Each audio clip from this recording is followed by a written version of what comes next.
Hello, hello, hello. Good afternoon, good morning, good evening, and blessings to you all. This is the Angels in Politics broadcast. I'm your host, the White Collargoon. I can be your intermediary as well. I could be just your linking piece as well, your spiritual guide, but really don't allow me to be your guide. You should figure out your own spiritual guides, but for the meantime, I'll be one. The White Collar Goon, the creative and artistic manifestation of Angels in Politics. And of course, I am here. Well, you don't know. I'm here in front of the lab. Somebody says, what is the laboratory? The library for me. The library is where I learn. I will be going to libraries or laboratories in the scientific sense soon, to spread my energy or really just to learn and glean from those scientists and those specialists. And of course, listening is my currency, so that's how I will get paid in the meantime. But I kind of wanted to talk to you about something specific before I get into the books. I'm reading Meditations of Stoicism by Marcus Aurelius, and you should look him up. He's very, very profound philosopher, leader, general. He pioneered a school of thought of Stoicism or Stoic behavior, that Stoic philosophy, but he was really prominent in the Roman times, but that's neither here nor there. I really want to speak to you about my truth, okay? And I mentioned to you before that, you know, sometimes you have to realize who you are, be who you are. Well, not sometimes. You definitely need to be who you are and figure out like how you can be of service and aligning yourself. And I speak about alignment. So just recently, I came back from this center here in Chesapeake, Virginia, and I was there simply to gather information as to what they do because I'm looking to be of service. I want to utilize my spiritual gifts, my gifts in general, and be of help, be of benefit to others, help others in any way as possible. And this is a place that is is a center for people who have what they call intellectual disabilities. So people who have problems with speech and reading and writing and damn, what is political connections about? Reading, writing, speaking, right? Reading, writing, speaking, alignment, self-actualization, manifestation, focusing on what you know and who you know. So what you know is the books you read and the people you associate yourself with, and being able to synthesize and synchronize those and establishing a system of synchronicity. So boom, boom, boom, boom. This is what I do. So I go to this place and it's like locked up. There's a lock on the door. It says please use the doorbell, and there's an intercom system. And I've never been there before. It's like in the cut, like it's in this business district in the back of the back of the back of some like long winding cul-de-sac. It's like in the cut to find it, but it's not far from my house. And I ring the doorbell and. I see the like shutters or like the blinds, open up, and I see that, and then I'm still standing there like, just waiting. The door's locked, and then I see somebody come up to the front, and then they walk away, and then it's like I'm sitting there like, oh, all right, and then finally I hear something from the intercom. Hello, hello. What do you need? What do you want? And, well, they didn't say what do you want. They were like, how can I help you? How can I help you? And I'm like, hi. I'm just here because I've heard about this place from a friend. My brother's friend works there. He works with people. He told me about this center, and I believe that I could be of some service. Yo, the library right now is turned up. I don't know if they got an event going on, but like there's people like pulling up out here. But I was speaking to the intercom saying, yeah, I think I could be of some service. I want to know more about this place, but I am looking to volunteer. Like, that's the key word, because, you know, sometimes you tell people, oh, I'm looking for a job, they might be like, oh no, like, we can't help you. We already have enough people here. I don't want you fucking up our hours. We have our own families to take care of. We don't want you coming in here and, you know, spreading your magical or spiritual or whatever type of energy that you have. Like, we don't want that right now, because you might infringe upon what we have going on. So you got to be careful on how you tell people that you're looking for work, because they might see you as a competitor. Particularly if you look a certain way, and particularly if you have a certain type of energy, they might be like, oh, no, we don't need you here. But I'm saying, look, I'm here to help, be of service through volunteerism. Is there anybody I can speak to? Is there anybody I can talk to? And they were like, oh, go on the website, or, you know, call our phone number. And I'm like, okay, you know, okay. Is there any material that I can take? Is there anything that I can read? Isn't, you know, anything that could help me? Because I'm just here to help in general, in any way that I can be used, right? So finally the door opens, and there's a really nice lady, a really nice sister, and she gives me a card. So boom, I have the card. She says, you know, go ahead and make a phone call. You'll speak with the person who runs this place, and you'll be able to submit your resume, and you'll move from there. God bless, you know. And I walked away, thank you, really nice, and that was that. So here I am 5 minutes later, and I thought about what Jordan Peterson said, and whenever he does his talks about creativity, and he talks about creativity in a sense of being high risk, high reward, because there takes a certain type of person to be creative. It takes a specific type of individual to be creative, because there's a number of characteristics and traits, personality traits one has to have in order for them to cultivate their creativity, right? Normally, creativity is associated with high IQ, even though they're not directly correlated. It just tends to be that the people who are highly creative tend to be highly intelligent. Not to say that every person who's intelligent is creative.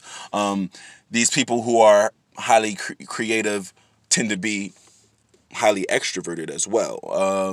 Being extroverted, being high in conscientiousness, and being those type of people that are interested and motivated to learn new things, right? So it takes something. There are these things for a person to be creative, meaning like they go to museums, they listen to music that is what they will classify as non-conventional or unconventional, or that's not on the radio, or say, you know, they're going to environments that aren't in alignment with what they're used to, or in accordance with what they have been brought up to understand or to know. They're reading new books, they're talking to new people, you know, they're writing things down, they're constantly searching. I mean, these are like hyper curious individuals, and their curiosity is honestly, it's like an internal thing. It's almost like in the Bible, Jeremiah, like with fire shut up in your bones, like you're forced to. It's almost like you have this eruption inside of you that is forcing you to speak out. It forces you to be a preacher, but it's forcing you to be creative, because there's no other way to contain it. You know, so people who are songwriters or poets or fucking novelists or musicians, is like telling a musician not to create music is like, it's not happening. Like, you can put him in a cubicle, but he's still going to be writing music. If you put him in a, you know, closed off space, if you're a writer, you're still going to be writing, you're still going to be singing, you're still going to be creating these things, because that's who you are. And a lot of that comes from you know, looking at magazines and reading new material and meeting new people and going to museums and looking at different styles of art, and, you know, going to different concerts and eating different foods, and all of these things plays into creativity. But he goes off to say, like, creativity is high risk, high reward, because monetizing your creativity, getting people to understand what you've created, because if it's truly creative, then it's going to be original, and originality is something that is manifested through your thought process and through your interpretation of certain expressions, and you've created a product or a concept that is from you, by you, that hasn't been done by anybody else, making it original, making it quote unquote creative.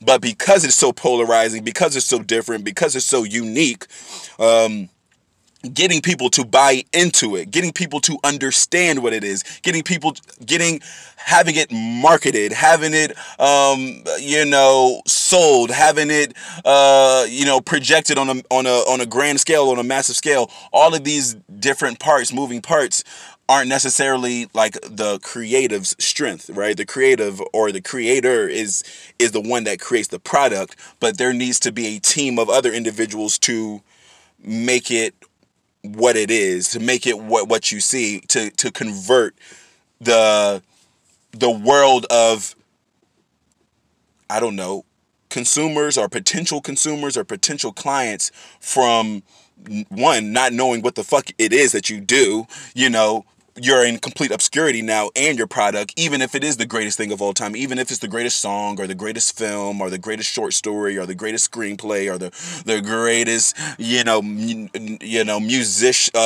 fucking musical instrument you created. It could be super cool, super needed, super necessary, but unless people know about it and people can understand it, then it kind of like falls into the abyss. And that's why a lot of creatives, a lot of the most famous poets, artists, like visual artists, all of these people who we knew from like the Impressionist era or Renaissance era or the Gothic era, or all of these types of artists, a lot of these painters and poets and writers, laureates, they died poor. They didn't get rich until they after they died. Many guys, not all, but most people, don't find fame and fortune in their lifetime because of the fact of, if you are truly creative, it's almost like a zero-sum game. It's like very few people are able to create something and monetize it and create and have and I'm not going to even say fame, but have people recognize what it is that they do on a massive scale. So somebody might say, what does that have to do with you going to this intellectual disability center, right? And it really, it goes back to what Jordan Peterson says. Even if it's so good, even whatever it is that you create is good, it's going to be your first customer, your first client is going to be the hardest client. It's going to be your most difficult task. It's probably more difficult than it is for you to create. Getting people to buy into what you do is going to be 10 times, 20 times, 100 times more difficult than you being a creative, because most people don't welcome change. Most people don't stick their necks out. I mean, ever. Literally ever. And he says that 3 times. And I'm like, thank you, Jordan Peterson, for solidifying this, for assuring that to me. Like, because it's like, it's the truth. It's not because your product is bad. It's not because like these people at this center didn't think I could be well, maybe they didn't think I could be of assistance. It's like most people aren't willing to like open their doors of physical doors, or their doors of consciousness, or open themselves up to receive something that they know nothing about. Like, who the fuck are you, dude? That's what some of these ladies were probably looking at. Like, what kind of random guy comes to a center for, guys with disabilities, males with,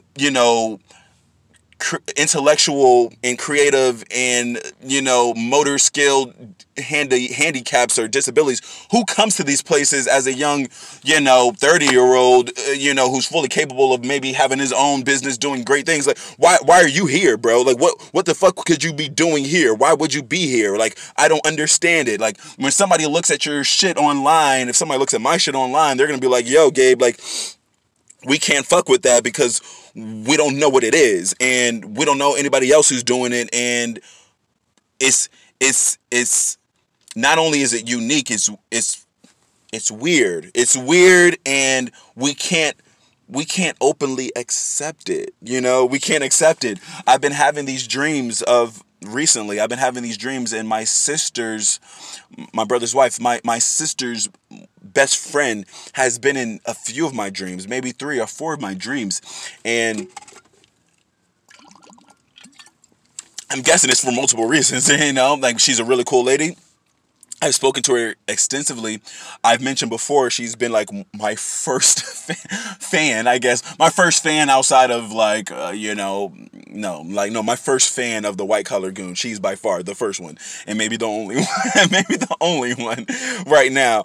But she was the first person to give me constructive feedback on my work when I was putting it out in 2017. And she was saying, like, Gabe, like, she was addressing to the fact that, like, yo, you're putting out these videos on social media. You're putting out these videos online on your Facebook. You're putting out these blog posts. You're writing these stories, and you have these videos that are very, very, scary. That was her term. You got some scary videos, Gabe. And she says, like, she was the one that was telling me, like, Gabe, you have to kind of look at it from other people's point of view, right? You have over 2,000 friends on Facebook. You're putting out these videos, and you might get, let's say, 100 views. If you have 100 people who are quote unquote in your Facebook friend group that are looking at your shit, and nobody is leaving a like, a share, a comment, a nothing on your video, you have to take that into account. She was telling me, Gabe, you have to take that into account and see or ascertain or break down or have some type of analysis as to why that is. And from her standpoint, she says, Gabe, I like your shit. You're like, you are an artist. You're so much of an artist that, like, I get why people don't understand it, because it is so original. And she was saying, Gabe, like, people aren't going to comment. People aren't going to share it. People aren't going to tell you how they feel about it because they're afraid. They're afraid. They're afraid to put themselves out there, like Jordan Peterson was saying. They're afraid to stick their necks out there, like Jordan Peterson was saying. They are afraid because people do not do that. Ever, Gabe. Ever. Like, ever. It doesn't matter if it was Jay-Z in 1994, before the Reasonable Doubt. If somebody didn't know that he was going to be the Jay-Z that he is now, people would not be riding with his music because a lot of people aren't listening to it to care that much. A lot of people aren't analyzing it to see if it's really good or not. Most people like the music once they know that it's popular. It has to be stamped as popular. It doesn't matter if you saw LeBron James playing in the fucking... There's a fire truck going by right now if it's loud. It doesn't matter if LeBron James was playing in a pickup game as a 13-year-old. There's not going to be people to co-sign and say, like, he's going to be the greatest, no matter how good he is, until it's like in a magazine that says, and it's affirmed, this guy is going to be the next greatest basketball player of all time. Like, people need the assurance from top-down organizational structures. People need the assurance, the confirmation from somewhere else. They don't want to make their own decisions on things. They don't want to put themselves out to say, well, how do I honestly feel about this? What do I honestly think about this? Somebody might be able to look at it and say, yo, I think it's stupid. I think it's bad. I think it's batshit crazy. But instead of them even saying that, they won't say anything at all. They won't say anything at all because it's like, we don't even want to acknowledge that we are a part of this world until somebody of prominence, until somebody of status, until an organization or an entity that we look up to can confirm that, oh man, this is all right, for us to say, all right, this is all right too. This isn't just a high school thing. This isn't just a middle school thing. This isn't just a peer group thing. This is people. These are adults. This is the elderly population. So like she was telling me, like, Gabe, your shit is scary, dude. Like, nobody knows what to expect when they're looking at that. And even when they're looking at it, it's like they don't know what the fuck it is that they're looking at. You know what I'm saying? So it's like you're gonna be disturbing to your parents. You're gonna probably be disturbing to your family members, and I was. Like, you're gonna be disturbing to people who don't know who you really are based on what they've seen from your artwork, because of the fact is, like, they don't want to be like they're like hands off on it. Like, don't include me. I don't want to be a part of this. I don't want anything to do with this until you become successful, until you become whatever you become, Gabriel. Like, until that time happens, then people are going to be shaking your hand. Then people are going to be patting your back. Then people are going to be rallying and saying, hey, yo, like, come and hang out with us. Even though, but at this moment, it's scary, dude. It is scary. It is fucking scary. And being a creative isn't all what it's cracked up to be. Being a person who wants to help people and put themselves out, but doing it in a different way is going to be like off-putting to some people. It's going to be off-putting because it's not normal. It's not normal. They don't know anybody else who's doing this. And, it's going to be a struggle.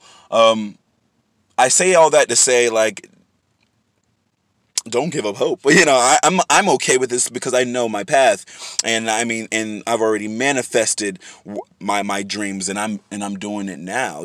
But the truth of the matter is, I don't want you all who's listening to be discouraged. I remember being in the 5th grade and going on stage for this auditorium because during an auditorium, doing an assembly is what they called it, and all of the 5th grade is in the auditorium, and all the classes are there. Maybe it was in the 5th and 4th grade. It was a lot of people there, and I remember my classmate was running for maybe class president or something, and there was a team of us, maybe 5 or 4 of us, that were gonna do a song or a rap, or we were doing a rap or something for this guy to help him win, to promote him.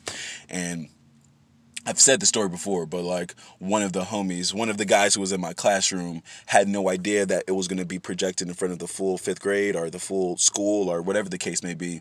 And once he was in the auditorium and saw people coming, he was like, yo, I'm out. Like, I'm not having it. Like, wasn't there for it at all. And I remember looking at him. I didn't even curse much at that time, but I remember looking at him. I was like, yo, are you going to like bitch out on this dude? Like, I remember saying that as a 5th grader, like, are you seriously about to leave us out here hanging? Because he had like the first part, he had the first rap, and this guy was like the class clown. This guy was the guy who was like getting in trouble all the time, didn't give a fuck. So I was like, dude, like, what do you mean? Like, what do you mean you're not having it? And he was like, yo, bro, call me a bitch, call me whatever. Like, I don't want to embarrass myself. Fuck it. Like, I'm not doing it. Like, literally before we got on stage, he was like, I'm out of it. Like, dropped it, went back to the classroom, sat with the rest of the class, and I was on stage like, yo, and they were like, Gabe, are you going to say his part? And I was like, yeah, I guess. And I didn't know his part because I needed to remember my own rap. And long story short, I get on stage and we're promoting my homie, and I get to this guy's part and I freeze. Like, I freeze on stage, and I'm sitting there and I'm looking around and I'm like, hands up, like, don't know this guy's part, and I didn't get through it. I guess I muttered something and kept it going, whatever the case may be. But I was on stage in the 5th grade, and I remember that was like probably one of my most embarrassing moments at that time. But I will tell you, like, the silver lining of that. That assembly finished. My friend didn't win. He didn't win president, and I don't know if it was due to my collapse on stage or whatever the case may be. It could have been, or probably not. It probably wasn't. But I remember that same day, I remember getting on the bus, and I was, I got on the school bus, and I was sitting back there, and I was feeling kind of down, what I'm saying? It was embarrassing. Like, the whole school was, the whole 5th grade was watching me, and, I froze on stage, didn't know the words, and I remember there was a guy who was there, and he was like, yo, that was you on stage? And I was like, yeah. And he was like, yo, bro, you're fucking cool. Like, yo, that shit was cool. Like, you were cool up there. And I was like, did you see the same shit I saw? Like, were you around the same shit I saw? And he was like, nah, bro. Like, we were sitting down. We were in the stands. You were on stage. And that shit, like, confirmed something for me. Long story short, another young lady, she was, like, pretty she was my archetype at the time. She was in 5th grade. She was short, petite, really feminine, Puerto Rican girl. Her name was Leona. I remember she was running for something, vice president or something like that. And she was on stage when I was doing my quote unquote performance in which I froze up. And I remember after the fact, maybe the next week, come to find out that she told me that she liked me, and it was that moment on stage in which she found out. She's like, oh man, I think I like this guy or whatever, or just seeing me on stage made me seem attractive to her, I guess. And I want to give you that like encouragement before I get off this, before I finish this video, guys. I fucking stunk it up on stage. I was embarrassed. I did not know the words. I froze on stage. But what came out of it was the fact that people don't fucking care.